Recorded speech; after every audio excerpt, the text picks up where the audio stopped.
This can't happen. I love my wife. The mistress in my marriage. The phone became his secret. Face down on the table. Locked. Always within reach. Once, it lit up with a message. I didn't see the words. I didn't need to. The smile was enough. One afternoon, I returned home earlier than expected. I heard Daniel's voice in the living room. Laughing. I don't even know why I'm telling you this, he said. Then silence. Then a softer tone. You understand me. I didn't walk in. I couldn't. Because I realized something in that moment. My husband was emotionally naked with another woman. And I was the stranger in my own home. I sat in the bedroom, staring at our wedding photo. Two people smiling. So sure of forever. I wondered when forever began to feel optional. I wondered when love turned into habit. And whether I had unknowingly handed my place to someone who was patient enough to wait. That night, Daniel came into the bedroom. Sorry I was on the phone, he said. It was just work. I nodded. But inside, something broke. Because he didn't look guilty. He looked relieved. As Daniel slept, his phone buzzed again. I stared at it from across the room. I didn't touch it. I didn't need to. Because I already knew the truth. I was too afraid to say out loud. He hadn't slept with her. But he had already left me. There are memories you lock away. Not because you've forgotten them. But because you remember them too well. I buried mine years ago. But the past doesn't stay buried forever. Sometimes, it waits. After Daniel fell asleep, I lay awake. His breathing was calm. Steady. Mine wasn't. Because every word he had spoken about Lila was dragging something old out of the shadows of my mind. A face I hadn't seen in years. A friendship I had destroyed. We were inseparable once. Her name was Lila Adeyemi, my best friend. The kind of friend who trusted without suspicion and loved without fear. We shared clothes, secrets, dreams. And then, we shared a man. Lila loved him deeply, not recklessly, not desperately. She believed in him. She talked about marriage with a shy smile, about forever like it was certain. I watched her happiness, from a place that felt harmless, until it wasn't. It started with conversations, private jokes, long glances. He told me Lila didn't understand him the way I did. I should have walked away. Instead, I stayed. Because at that time, I wanted to be chosen. Even if it meant taking what wasn't mine. The night it happened, I told myself lies. That it was a mistake. That it meant nothing. But when Lila found out, the pain in her eyes told the truth I refused to face. She didn't scream. She didn't fight. She just looked at me. Like she had lost something sacred. I trusted you, she said. That was all. No insults. No drama. Just disappointment. And sometimes, disappointment hurts more than hatred. She walked away from my life that day. I never heard from her again. The memory snapped shut like a trap. I was back in my bedroom. Married. Older. But guilt doesn't age. It stays sharp. The next morning, Daniel spoke casually while tying his tie. Lila's leading the next meeting, he said. The room spun. I gripped the bedpost to stay standing. He noticed my face. You okay? He asked. Yes, I said too quickly. But my voice betrayed me. That was when I knew. Not suspected. Not guessed. Knew. The woman listening to my husband.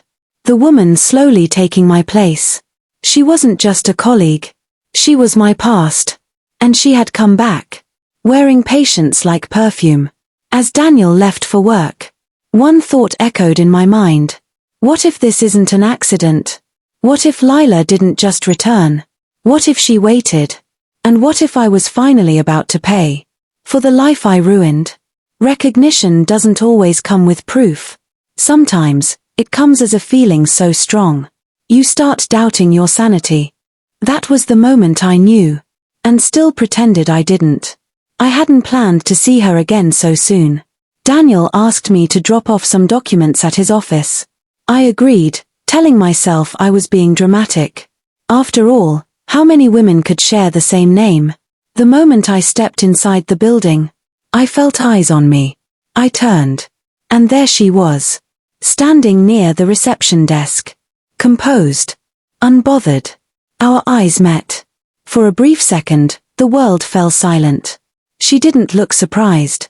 She looked ready. Someone said something funny behind her. She laughed. Soft. Controlled. Familiar. My heart skipped. I had heard that laugh. Through nights of shared secrets. And careless promises. I knew it. Even if I didn't want to. As she moved closer, I saw it. A small scar near her wrist. My breath caught in my throat. I remembered washing that wound years ago. Holding her hand while she cried. Telling her everything would be fine. Everything hadn't been fine. Amara, this is my colleague, Leela Hart. She extended her hand again.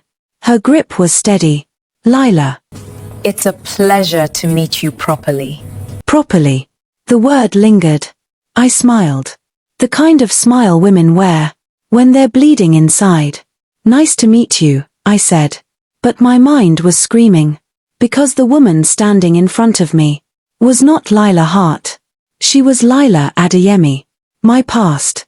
My betrayal. My unfinished sin. As she walked away, doubt began to whisper. People change. Time changes faces. Memory lies. Maybe I was wrong. Maybe guilt was playing tricks on me. I wanted to believe that. I needed to. Before she disappeared into the hallway, she turned back. Our eyes met again. This time, she smiled slowly. Not polite. Not friendly. Personal. My stomach dropped. Narration, low, trembling. In that moment, doubt died. Because only one person in the world had ever looked at me like that. And she was standing in my husband's office, wearing another woman's name. Some people think time heals everything. They are wrong. Time doesn't heal wounds like mine. It teaches them how to wait. I bought this diary the day I decided to return. Not for memories. For evidence. Because when everything is over, I want to remember that none of this was an accident. I waited years for this moment. Years. Once, I was the girl who trusted too easily. The girl who shared secrets, clothes, and dreams. With a woman I called sister. Amora. I told her everything. Including the name of the man I loved. That was my mistake. When I discovered the truth, I didn't scream. I didn't fight. I walked away with my dignity. And my broken heart. She thought that was the end. It wasn't. It was the beginning. I left the city. Changed my name. Changed my career. Changed my accent. I built a life she would never recognize. While she moved on, I rebuilt myself piece by piece. Stronger. Calmer. Colder. I didn't come back to steal a husband. Men are easy.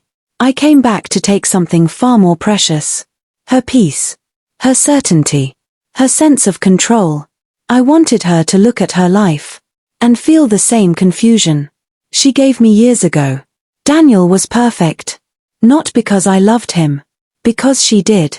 I watched them from a distance. A marriage built on comfort, not connection. Silence, not honesty. All I had to do was listen. I never touched him. Not yet. I let him talk. I let him feel understood. I became the place his thoughts could rest. Love grows quietly, when watered with attention. And I was patient. She recognized me. I saw it in her eyes. The fear. The guilt. I had waited years to see that look. And it was worth every second. I introduced myself with a new name. Not because I was hiding. Because I wanted her to doubt herself. To wonder if memory was lying to her. That doubt is the first crack. This diary will end when her life begins to fall apart. And when she finally confronts me, I will smile. Because she will understand then. I didn't come back for love. I came back for balance.